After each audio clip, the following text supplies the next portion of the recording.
Hello friends, welcome to maths plus learning. हम लोग exercise कर रहे हैं 4.5। आज हम करेंगे क्वेश्चन नंबर 12 से लेकर क्वेश्चन नंबर 18 तक। फर्स्ट टू 11th क्वेश्चन इससे जस्ट पहले की जो वीडियो है आपको उसमें मिलेंगे। क्वेश्चन नंबर 12 देखते हैं। क्वेश्चन नंबर 12 में एक मैट्रिक्स 2x2 की ए गिवन है, एक मैट्रिक्स बी गिवन है। हमें ये शो करना है कि ए बी होल का inverse B inverse into A inverse होता है। आप जानते हैं जब भी हम कभी इनवर्स लगाते हैं तो क्या होता है, हम इनको भी इस साइड लिख देते हैं। सेम ट्रांसपोज के लिए होता है। ए बी का अगर हम लोग ट्रांसपोज भी लिखते हैं तो भी क्या होता है कि ये भी आपस में इंटरचेंज हो जाते हैं। यानी कि जब भी मल्टीप्लीकेशन होगा तो ये मैट्रिक्स भी आपस में इंटरचेंज हो जाती हैं। लेकिन अगर एडिशन रहता है, ए प्लस बी का इनवर्स अगर हम कर लें या ए प्लस बी का ट्रांसपोज कर लें तो वो A transpose plus B transpose ही रहता है। ठीक है, तो यहां से स्टार्ट करते हैं। देखो, सबसे पहले तो हमें ए बी का ट्रांसपोज निकालना है, यानी कि ए इंटू बी निकाल लेते हैं। सबसे पहले ए इंटू बी क्या हो जाएगा, 3 7 2 5 की मल्टीप्लाई करेंगे हम लोग 6 8 7 और 9 के साथ में। मल्टीप्लीकेशन आप सब लोगों को बहुत अच्छे से आता है, तो कर लेते हैं। इसकी मल्टीप्लाई हो जाएगा 18 प्लस 49, 24 प्लस 63, 12 प्लस 35, ये हो जाएगा 16 प्लस 45। ये तो हमारा ए बी हो गया, यानी कि ये हमारी मैट्रिक्स हो जाएगी 67, हो जाएगी 87, ये हो जाएगी 47, 61। ये हमारी कौन सी मैट्रिक्स है, ए बी। अब हमें क्या निकालना है, ए बी का इनवर्स। ए बी इनवर्स आप लोग बहुत अच्छे से जानते हैं। 1 अपॉन क्या करेंगे, इनकी मल्टीप्लाई माइनस करेंगे इनकी मल्टीप्लाई के साथ में, यानी कि 67 इंटू 61 माइनस 47 इंटू 87 और इसका ट्रांसपोज करेंगे। एडजॉइंट निकालेंगे सबसे पहले और ट्रांसपोज करेंगे। ये तो ए इनवर्स होता है, adjoint A upon determinant of A. तो इसका एडजॉइंट निकाल लेते हैं। इसका एडजॉइंट आप लोगों को पता है कि आपस में इंटरचेंज हो जाएंगे, 67 हो जाएगा। और जो नहीं चेंज होंगे अपोजिट डायगोनल के एलिमेंट्स, उनके सामने माइनस लग जाएगा बस। अब इसको जब हम सॉल्व करेंगे तो ये जाए हमारे पास आएगा -2, ये कुछ ज्यादा ही बड़ा हो गया। 61 माइनस 87 माइनस 47 67। ये हमारी है ए बी इनवर्स मैट्रिक्स। अब हमें निकालना है बी इनवर्स और ए इनवर्स, फिर उन दोनों के आपस में मल्टीप्लाई करनी है। तो निकाल लेते हैं। सबसे पहले ए इनवर्स हमारे पास क्या हो जाएगा, डिटर्मिनेंट 1 अपॉन 5 और ये इस 3 की मल्टीप्लाई हो जाएगी 15 माइनस 14 और ये वाले आपस में एलिमेंट चेंज हो जाएंगे 5 3 और इनके सामने लग जाएगा माइनस का साइन। ये हमारा हो गया ए इनवर्स। बी इनवर्स भी ऐसे निकाल लेंगे 1 अपॉन डिटर्मिनेंट इसका कितना आ जाएगा, डिटर्मिनेंट इसका आ जाएगा 9 इंटू 6 जगह 54 माइनस 8 इंटू 7। 8 इंटू 7 हमें देगा 56, ये सॉरी 54 माइनस 56 और यहां पर ये हो जाएगा इंटरचेंज आपस में। और इन जो नहीं इंटरचेंज हो गया यानी कि अपोजिट डायगोनल, ये हो जाएगा हमारे पास -8 -7। अब हमें इन दोनों की मल्टीप्लाई करानी है और इसके इक्वल प्रूव करना है, तब हमारा क्वेश्चन हो जाएगा। तब लिखेंगे हम B inverse into A inverse. देखो, B inverse into A inverse क्या हो जाएगा हमारे पास। सबसे पहले बी इनवर्स लिखते हैं, ये हो जाएगा -2 9 -8 -7 6।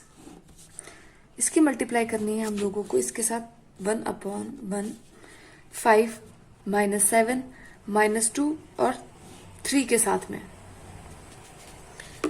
ये स्केलर्स हैं, ठीक है, इनको तो हम बाहर निकाल लेंगे। तो हो जाएगा 1 अपॉन -2 इंटू 1। ये वही वाली प्रॉपर्टी होगी ना कि अगर हम k इंटू ए लिखते हैं और k into suppose k dash into B लिखते हैं तो k इंटू के डैश अलग हो जाता है और a इंटू बी हो जाता है। मैट्रिक्स, ये वाली मैट्रिक्स का ऑर्डर रहना चाहिए सेम। स्केलर हम आगे पीछे कहीं पे भी शिफ्ट कर सकते हैं अकॉर्डिंग टू आवर क्वेश्चन। तो ये तो आप लोगों को पता ही है। तो k इंटू के डैश ये वाले हम लोगों ने बाहर निकाल लिए, ये दोनों मल्टीप्लीकेशन ऐसे रह गए, यानी कि मैट्रिक्स सबसे पहले बी आएगी और फिर मैट्रिक्स हमारी आएगी ए। ठीक है, यानी कि ये हमारी थी बी इनवर्स और ये थी ए इनवर्स, ये उसी ऑर्डर में रहेंगी जिस ऑर्डर में हम लोगों को इन्हें लिखना है। अब इनका कर लेते हैं मल्टीप्लाई, तो हो जाएगा -1/2। अब इनका मल्टीप्लाई करते हैं तो हो जाएगा इसकी मल्टीप्लाई इसके साथ में, इसकी मल्टीप्लाई इसके साथ में, वही फर्स्ट पहले की रो दूसरे का कॉलम, तो ये हो जाएगा 45 + 16, इसके साथ में हो जाएगा -63 -24, यहां से मल्टीप्लाई करके देखते हैं, जाएगा 35 और -12, ये हो जाएगा हमारे पास 49 प्लस का, और प्लस का हमारे पास हो जाएगा, ये प्लस का आएगा 18, दिस इज इक्वल टू -1/2। और अब देखते हैं हमारी मैट्रिक्स क्या आ रही है, इनको जरा ऐड करते हैं, तो ये जाएगा हमारे पास 61, ये हो जाएगा हमारे पास -87, ये हमारे पास हो जाएगा माइनस का 47, और ये हमारे पास हो जाएगा 67। यस, ये वही सेम मैट्रिक्स है जो ए बी इनवर्स हम लोगों ने निकाला था, और B inverse into A inverse, यानी कि this implies A B inverse is equal to B inverse into A inverse, and hence proved. ये तो हम लोगों को प्रूव करना था क्वेश्चन नंबर 12 में, तो क्वेश्चन नंबर 12 हमारा हो चुका है। हमारा क्वेश्चन नंबर 13, 14, 15 और 16 बिल्कुल सेम क्वेश्चंस हैं, बस 13 और 14 जो हमारा है वो 2x2 का है, और 15 और 16 जो हमारा है वो 3x3 की मैट्रिक्स है। तो मैं क्वेश्चन करा रही हूँ आपको 14 इसमें, जिसमें हम लोगों को ए और बी की वैल्यू फाइंड आउट करनी है। जब हम लोगों को मैट्रिक्स ए ये गिवन है, अगर ए मैट्रिक्स ये गिवन है हम लोगों को, तो ए स्क्वायर क्या हो जाएगा, ए स्क्वायर हम जानते हैं ए इंटू ए हो जाएगा, यानी कि 3, 2, 1 और 1 की मल्टीप्लाई 3, 2, 1 और 1 के साथ में हो जाएगी। पहले की रो दूसरे का कॉलम, सेम कॉन्सेप्ट, तो ये हो जाएगा 9 + 2, और सेकंड हो जाएगा हमारे पास 6 + 2, थर्ड जो होगा हमारे पास 3 + 1, ये हो जाएगा हमारे पास 2 + 1, यानी कि जो हमारी ए स्क्वायर मैट्रिक्स आई है वो आई है हमारे पास ए स्क्वायर इज इक्वल टू, ये हमारे पास आया है 11, 8, 4 और 3। ये तो हमारे पास है ए स्क्वायर। अब हम लोगों को इस इक्वेशन में इसको पुट करना है, therefore A square plus A B I is equal to 0, small into A plus B I into 0। अब इसको इसके इक्वल हम पुट करेंगे, यानी कि हमारी जो ये 0 है वो कैसी है, 2x2 की एक नल मैट्रिक्स है। ए स्क्वायर की वैल्यू पुट कर लेते हैं, 11, 8, 4 और 3 ए स्क्वायर की वैल्यू है। अब देखो ए स्केलर है और हमें ए की वैल्यू भी फाइंड आउट करनी है, तो क्या करते हैं, ए की मल्टीप्लाई हर एक एलिमेंट से कर लेते हैं। तो ए इसके साथ मल्टीप्लाई होकर 3 हो जाएगा, ये 2a हो जाएगा, ये केवल a हो जाएगा, और ये भी a, और प्लस b, और i भी क्या होती है, i एक हमारी 2x2 की आइडेंटिटी मैट्रिक्स हो जाएगी, 1, 0, 0 और 1। अब फिर b की मल्टीप्लाई कर लेते हैं, यानी कि b 0, 0 और b की मल्टीप्लाई 1 के साथ होगी तो b रहेगा।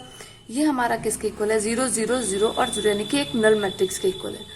तो जरा इनको इक्वल कर लेते हैं, यानी कि ये हो जाएगा 11 + 3a, फर्स्ट एलिमेंट फर्स्ट के साथ ऐड होगा, प्लस b इक्वल किसके है हमारा, 0 के, ये हमारा फर्स्ट हो गया। ये हमारा सेकंड हो जाएगा 8 + 2a, सेकंड एलिमेंट, प्लस 0 किसके इक्वल है हमारा, 0 के, 4 + a किसके इक्वल है हमारा, 0 के, 3 थर्ड एलिमेंट हमारा ये हो जाएगा 3 + a + b किसके इक्वल है, 0 के। अब किसी भी इन दोनों इक्वेशन में से a और b की वैल्यू, a की वैल्यू सबसे पहले फाइंड आउट करते हैं। दिस इंप्लाइज a क्या हो जाएगा, -4 हो जाएगा, यहां से भी -4 आ रहा है, यहां से भी -4 आ रहा है। इस -4 की वैल्यू हम अगर इसमें रख देते हैं तो जाएगा 3 - 4 + b = 0, this implies b is equal to 1, यानी कि हमारी a और b की वैल्यूज क्या है, a की वैल्यू है -4, b की वैल्यू हमारी 1। So this was our question number 14. Now we are moving on with question number 15. Question number 16, You will have to do by your own. Question number 15. देखो question number जो 15 है, हम लोगों ने ये वाले क्वेश्चन मैट्रिक्स के एक्सरसाइज में भी करे हैं, तो ये वाला पार्ट तो आपको खुद करना है. सबसे पहले क्या निकालना, ए स्क्वायर निकालना, ए क्यूब निकालना, और उसको इस इक्वेशन में पुट कर देना आप, तो आपको इक्वल टू 0 ये वाली वैल्यू मिल जाएगी, यानी कि आपका प्रूव हो जाएगा. मैं निकाल रही हूँ सिर्फ ए इनवर्स. ए इनवर्स किस तरह से निकालेंगे, देखो हमें क्या इक्वेशन गिवन है, A cube minus 6 A square plus 5 A plus 11 of I equal to 0. अब देखो अगर हम इसकी ए इनवर्स से मल्टीप्लाई करा दें तो हमें यहां से ए इनवर्स मिल सकता है, क्योंकि आई इंटू ए कोई भी एक मैट्रिक्स इनवर्स हो चाहे सिंपल ए हो, अगर हम इसकी आई के साथ मल्टीप्लाई कराते हैं तो वो मैट्रिक्स हमें ए मिल जाएगी, यानी कि A into I is equal to I into A is equal to A होता है. तो यहाँ पर इनवर्स भी लगा देंगे तो भी यही सेम रहेगा. तो अगर हम इसको मल्टीप्लाई करा दें ए इनवर्स के साथ में हर एक एलिमेंट को, नहीं सिर्फ इसको, हर एक एलिमेंट को अगर हम ए इनवर्स से मल्टीप्लाई कराएं तो हमें क्या मिलेगा, A cube into A inverse minus 6 A square into A inverse plus 5 A into A inverse plus 11 I into A inverse हमारा किसके इक्वल है, 0 के. अब देखो ए क्यूब को हम क्या लिख सकते हैं, A square into A inverse, तो जाएगा A square into A inverse minus 6 A inverse plus 5 A inverse plus 11 A inverse equal to 0. अब देखो वही सेम हमारी जो कंडीशंस यहाँ पे लगेंगी. देखो हम लोगों ने यहाँ पर क्या कंडीशन लगाई, ये इसके इक्वल हो गया, ए इंटू ए इनवर्स क्या होता है, आई के इक्वल होता है, तो यहाँ पर हमारा क्या आ जाएगा, आई आ जाएगा, यानी कि हो जाएगा ए स्क्वायर आई के साथ. अब ए स्क्वायर की आई के साथ मल्टीप्लाई चाहे कराओ चाहे ना कराओ वो हमेशा ए स्क्वायर ही रहेगा. आई के साथ मल्टीप्लाई करेंगे ये भी यही रहेगा, तो जाएगा A square minus 6 A plus 5 आई. इसको इस साइड ले जाते हैं माइनस 11 ऑफ ए इनवर्स, क्योंकि हमें इसी को तो निकालना है, तो इसको एक साइड ले जाते हैं. अब बस यहाँ पर हम लोगों को ए स्क्वायर ए और आइडेंटिटी की वैल्यू रखनी है और उसको इवेल्युएट करना है, और वो हमारा आंसर हो जाएगा. तो इस इक्वेशन के लिए हम लोग ए स्क्वायर को इवेल्युएट कर लेते हैं.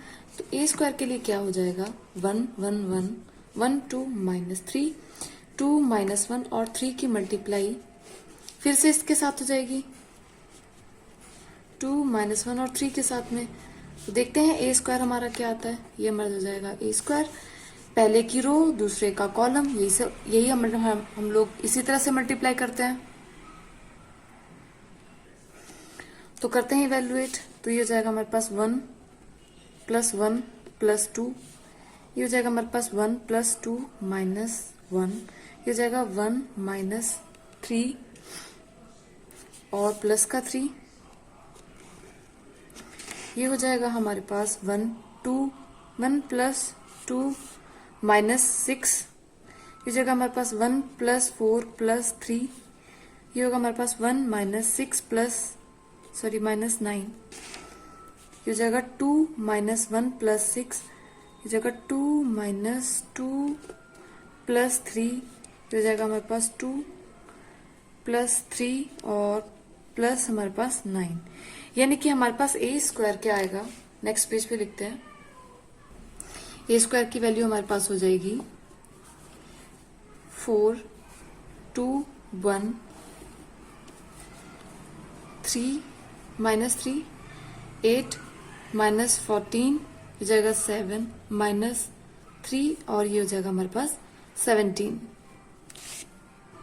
सॉरी ये होगा हमारे पास 14, सॉरी एडिशन हो गया 14. अब हम यही वाली इक्वेशन में इसकी वैल्यू रखते हैं, A square minus 6 of A plus 5 times of I is equal to minus 11 times of A inverse. तो ये हमारे पास हो जाएगा माइनस 11 A inverse is equal to A square की वैल्यू हमारे पास क्या है, 4 2 1 माइनस 3 8 माइनस 14 7 माइनस 3 14 और माइनस 6 की मल्टीप्लाई हम कर लेंगे अंदर ही इसके साथ में, तो ये हो जाएगा हमारे पास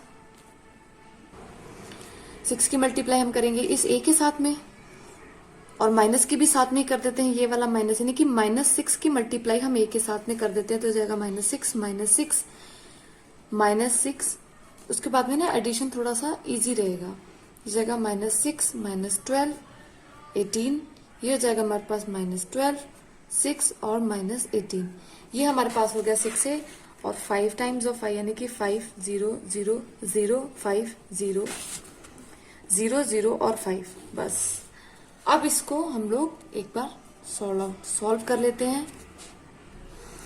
तो ये हो जाएगा हमारे पास 3, ये वाली वैल्यू हमारे पास हो जाएगी 4, वो भी माइनस का,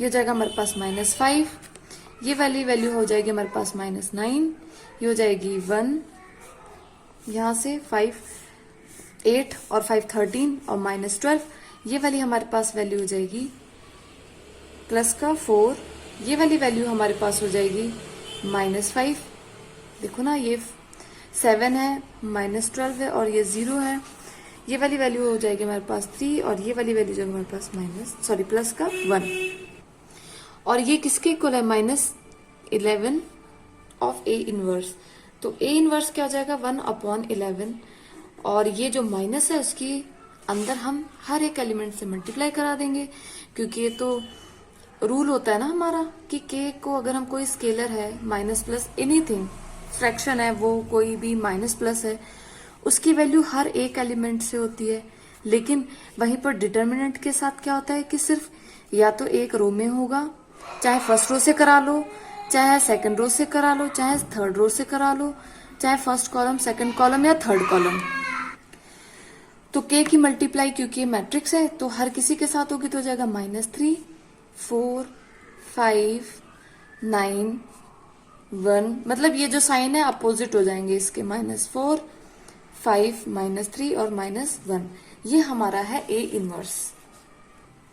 क्वेश्चन नंबर 16 भी सेम ऐसे ही है, आपको इसी तरह से करना है। क्वेश्चन नंबर 17 देखो बेटा, हम जानते हैं अगर ए कोई भी मैट्रिक्स n क्रॉस n की होती है तो उसका एडजॉइंट क्या हो जाता है, उसका एडजॉइंट हम लोग अगर निकाल के और उसका डिटर्मिनेंट निकालें, यानी कि एडजॉइंट ए का डिटर्मिनेंट क्या हो जाता है हमारे पास, ए का डिटर्मिनेंट निकाल लो और उसका जो ऑर्डर है उससे एक माइनस करके उसकी पावर लिख दो, यानी कि अगर 2 क्रॉस 2 की मैट्रिक्स है ए, अगर 2 क्रॉस 2 की मैट्रिक्स है तो मैंने आपको बताया था, तो एडजॉइंट ए का डिटर्मिनेंट क्या हो जाएगा, डिटर्मिनेंट ऑफ ए के इक्वल, क्योंकि 2 - 1 करेंगे तो डिटर्मिनेंट ऑफ ए की पावर 1 हो जाएगा। यहां पर मैट्रिक्स ए कैसी है, 3 क्रॉस 3 की मैट्रिक्स है, तो क्या हो जाएगा एडजॉइंट अगर हम निकालें ए का, उसके बाद उसका डिटर्मिनेंट निकालें, तो ये हो जाएगा 3 - 1 दैट इज इक्वल टू, ये डिटर्मिनेंट निकाल के उसका अगर हम स्क्वायर कर दें तो वही होगा अगर हम एडजॉइंट ऑफ ए निकालें और उसका डिटर्मिनेंट निकालें, तो यानी कि ऑप्शन नंबर बी हमारा इस क्वेश्चन का आंसर है। क्वेश्चन नंबर 18 में देखो, जब भी हम ए, यानी कि ए एक इन्वर्टिबल मैट्रिक्स है, यानी कि ए का इनवर्स एग्जिस्ट करता है, अगर ए का इनवर्स एग्जिस्ट करता है तो आपको पता ही है कि डिटर्मिनेंट ऑफ ए क्या हो जाएगा, नॉट इक्वल टू 0 होगा, तभी तो उसका इनवर्स एग्जिस्ट करेगा। अच्छा, डिटर्मिनेंट ऑफ ए का इनवर्स, सॉरी डिटर्मिनेंट ऑफ ए अगर हम निकालते हैं तो वो कोई भी एक वैल्यू आती है। ए इनवर्स क्या होता है, ए इनवर्स अगर हम निकालें और उसका अगर हम डिटर्मिनेंट करें तो वो हमारा क्या हो जाएगा, 1 डिटर्मिनेंट ऑफ ए। ए का उल्टा ही तो ए इनवर्स होगा, आप ऐसे समझ लो, ए का उल्टा क्या है, ए इनवर्स है। अगर ए का डिटर्मिनेंट 2 है तो ए इनवर्स का डिटर्मिनेंट 1/2 होगा हमेशा, राइट। अगर डिटर्मिनेंट ऑफ ए 3 है तो ए इनवर्स का डिटर्मिनेंट 1/3 होगा, यानी कि जो भी ए का डिटर्मिनेंट है उसको 1 में उसका रेसिप्रोकल कर दें तो वो हमारा ए इनवर्स होगा, क्योंकि ए इनवर्स भी तो ए का रेसिप्रोकल ही है एक तरह से। तो ए इनवर्स क्या हो जाएगा, ए इनवर्स का डिटर्मिनेंट 1/a डिटर्मिनेंट होगा, यानी कि हमारा ऑप्शन है option number B. So this was your exercise 4.5 और इसके हम लोगों ने सारे क्वेश्चंस करे हैं। अब आता है बहुत ही इंपॉर्टेंट टॉपिक जो है हमारा 4.7 यानी कि application of determinants and matrices. ये वाला टॉपिक हम लोग बहुत अच्छे से करेंगे as we have done all the earlier ones. और ये आपके बोर्ड एग्जामिनेशन के अकॉर्डिंग भी बहुत इंपॉर्टेंट है, क्योंकि इसमें से एक अब तो न्यू सिलेबस आ गया है तो उसमें देखना पड़ेगा, वरना 5 मार्कर इससे पहले जो आपकी होती थी एक्सरसाइज उसमें 5 मार्कर हमेशा इसी से आता था। ये जो है एप्लीकेशन ऑफ डिटर्मिनेंट यानी कि लीनियर इक्वेशन को सॉल्व करने के लिए इसी से आता था। तो इसके नेक्स्ट वाली वीडियो में हम लोग करेंगे application of determinant and matrices, यानी कि सॉल्व करना लीनियर इक्वेशन को मैट्रिक्स का यूज करके और डिटर्मिनेंट का यूज करके। Till then, bye bye, take care, and as I always say, if you are new to this channel, please do subscribe। और अगर आपको वीडियो अच्छी लगी है तो लाइक जरूर करें। Bye bye.